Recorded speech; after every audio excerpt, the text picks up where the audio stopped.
गुस्ताखी माफ हरियाणा में आपका स्वागत है।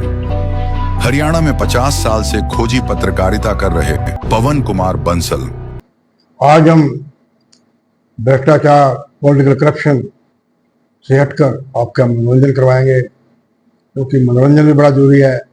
आपको बताएंगे हरियाणा में चर्चे लाल हुए, बंसीलाल जी, देवीलाल जी, भजन लाल जी, वो अपने बेटों की वजह से किस तरह बदनाम हुए, बेटों की वजह से उनको बुढ़ापे में कितनी परेशानी उठानी पड़ी। चौथे लाल मनोहर लाल जी का तो कोई लाल ही नहीं है, शादी नहीं हुई, इसलिए उन्हें इस मामले में कोई परेशानी नहीं हुई। हाँ, भूपेंद्र सिंह हुड्डा जो रणबीर सिंह के लाल हैं, उनके लाल भूपेंद्र हुड्डा को लेकर उनकी फजीयत हो रही है, उसकी चर्चा करें। बाकी जो और सीएम हुए, राव वीरेंद्र सिंह, पंडित भगवतलाल शर्मा और अपना भास्कर हुक्म सिंह, उनकी कोई लंबी चौड़ी चर्चा नहीं है। लंबा चौड़ा परिवार नहीं था, लंबी चौड़ी पावर भी नहीं थी उनके पास। अब चर्चा करते हैं हम भजन लाल जी के लाल। भजन लाल जी के दो लाल हुए, चंद्रमोहन और कुलदीप बिश्नोई। कुलदीप बिश्नोई ने तो बुढ़ापे में उन पर दबाव डालकर कांग्रेस छोड़कर अलग पार्टी बनवा ली और वो राजनीति में शून्य। तो कहते हैं एक जगह पत्थर बड़ा भारी हो जाता है। भजन का बड़ा कद था, लेकिन कुलदीप बिश्नोई ने उन्हें मजबूत कर दिया। अब उनके दूसरे लाल चंद्रमोहन की चर्चा करते हैं। चंद्रमोहन कालका से कई बार एमएलए रहे और आपको बता दें कई किस्से। एक बार भजनलाल जब सीएम थे 92 में, तो भजनलाल लोगों से बहुत मिलते थे। तो शाम को कहा कोई है तो नहीं मिलने वाला, पीएनए का जनाब कोई नहीं। तो भजनलाल जी आए, देखा 100-200 लोग बैठे थे। अरे बड़े गुस्सा हुए, तो पीएनए का जनाब मैंने सही कहा, कोई आपसे नहीं, ये तो चंद्रमोहन से मिलने आया है।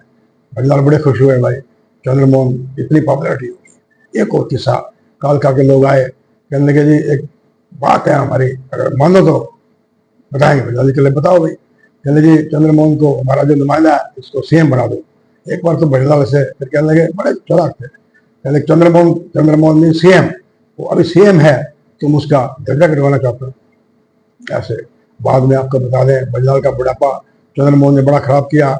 एक वाली लेडी से शादी कर ली और वो फिर शादी करवाई, फिजा मोहम्मद बने, चांद मोहम्मद बने, वो किससे सभी को पता है।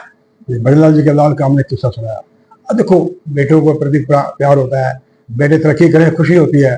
मेरा बेटा भी जब गाँव टफलिया में अपनी मेरिट पर क्लास 1 अफसर चुना गया और साथ साथ ही एयरफोर्स में फाइटर पायलट भी चुना गया, मुझे भी बड़ी खुशी हुई थी। लेकिन बेटा मेरा मेरिट पे चयन हुआ था। नेता तो चाहते हैं उनका बेटा, उनको जैसे रजिस्ट्री होती है विरासत में ही वो चुना। हमने भजनलाल जी का जिक्र किया, हम जिक्र कर रहे हैं, देखो मनोहर लाल का तो कोई है ही नहीं ऐसा। अब बंसीलाल जी का जिक्र करते हैं। बंसीलाल के बेटे सुरेंद्र सिंह थे। कभी सुरेंद्र सिंह का बड़ा आतंक था, एमरजेंसी में बड़ा आतंक था। एमरजेंसी में जब बंसीलाल जी को इंदिरा गांधी ने केंद्र में डिफेंस मिनिस्टर बना दिया था, बंसीलाल अपने चेहरे मास्टर बनारसीदास गुप्ता को हरियाणा का सीएम बनाकर चले गए थे। जब एमरजेंसी हटी, जनता पार्टी सत्ता में आई, शाह कमीशन बैठा एमरजेंसी की जातियों की जांच करने के लिए, तो बीडी गुप्ता ने कह दिया, भाई मैं तो डमी सीएम था, चलती तो सारी सुरेंद्र की थी, बंसीलाल के बेटे सुरेंद्र की वजह से बंसीलाल को बड़ा परेशानी झेलनी पड़ी। अब चर्चा करते हैं तो देवलाल के लाल हुए ओम प्रकाश चौटाला, एक प्रताप सिंह चौटाला थे। प्रताप सिंह चौटाला तो बड़ी बयानबाजी करते थे उनके खिलाफ। तो जब देवलाल 87 में सीएम थे, उन्होंने किसी कॉर्पोरेशन का चेयरमैन बना दिया। पत्रकारों ने पूछा तो कहने लगे इसका मुंह बंद करने के लिए बनाया। ठीक है। अब ओम प्रकाश चौटाला को लेकर भी देवलाल की बड़ी फजीयत हुई। ये भी कहा गया कि वो डॉक्टर की तरह अपने बेटे के प्यार में अंधे हो गए। बात चले महम का चुनाव हुआ 90। वहां से महम से बेसी चाहती थी आनंद सिंह डांगी को अपना उम्मीदवार बनाना, पंचायती उम्मीदवार बनाना, और देवलाल ओम प्रकाश चौटाला को उम्मीदवार बनाना चाहते थे। तब महम के लोग दिल्ली में हरियाणा भवन में गए देवलाल से मिलने, आग्रह करने कि ये टिकट आनंद सिंह डांगी को दे दी जाए। लेकिन क्योंकि देवलाल ओम प्रकाश चौटाला के प्रेम में दीवाने थे, उन्होंने बोल दिया तुम नकली हो, पंचायती हो, मैं तुम्हारी जांच करूंगा। वही लोग बाग जो देवलाल को मसीहा मानते थे, देवलाल मुर्दाबाद के नारे लगाते आए और आनंद सिंह डांगी को समर्थन दे दिया। और उसका चौटाला को कितना खामियाजा भुगतना पड़ा, इस बात का इतिहास बन गया।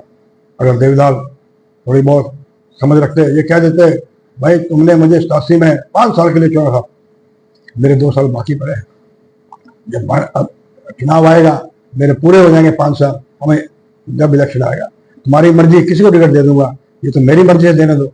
वही लोग बाग देवलाल जिंदाबाद के नारे लगाने आ जाते हैं। देवलाल ने बड़ा दंड किया, हमने आपको बताया किस तरह बंसीलाल अपने बेटे सुरेंद्र के प्यार में उनको फजीयत हुई, भजनलाल जी को फजीयत हुई। और भजनलाल जी को और भी बताते हैं, जब कालका में बाई इलेक्शन हुआ तो भजनलाल जी कहने लगे नरसिम्हा राव, मैं नहीं चाहता अपने बेटे को लाना। पीएम नरसिम्हा राव ने फोन किया, भजनलाल जी आपका बेटा काबिल है, मेरा बेटा भी राजनीति में है, आप उसको लाओ। हमने बंसीलाल का जिक्र किया, भजनलाल का किया, देवलाल का किया, कैसे उन्हें अपने बच्चों की वजह से उठानी पड़ी। अब चर्चा करें भूपेंद्र सिंह हुड्डा के लाल दीपेंद्र हुड्डा को। अब भूपेंद्र सिंह हुड्डा भी चाहते हैं उनका बेटा राजनीति में आए, वो बूढ़े हो गए हैं, उनकी विरासत को संभाले।